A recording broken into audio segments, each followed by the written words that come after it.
In today's video, I'm going to teach you how to download and install TurboTax using your license code. To get started, open your preferred web browser and go to installturbotax.com.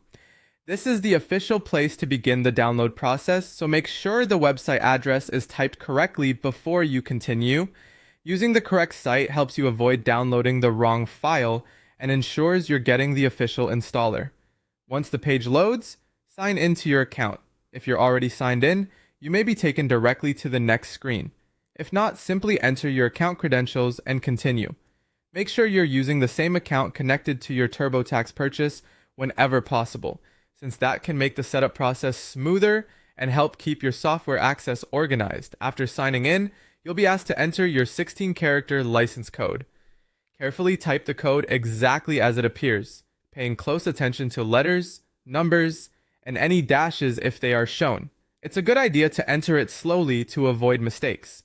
If the code isn't accepted right away, double check for common typing errors, such as confusing similar-looking characters. Once the code is entered correctly, submit it to move forward. Next, click the download button. Your browser should begin downloading the TurboTax installer file. Depending on your internet speed, this may take a few moments. While you wait, avoid closing the browser tab or interrupting the download.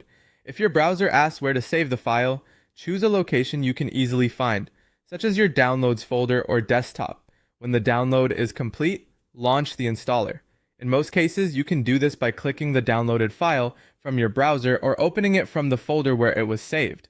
If your computer shows a security prompt asking whether you want to allow the app to make changes, review the prompt and continue if everything looks correct. From there, follow the installation prompts on your screen.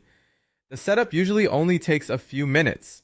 During installation, it's best to let the process finish without opening unnecessary programs, since that can help everything run more smoothly. Once the installer is done, TurboTax should be ready to open on your computer. At that point, you can launch the program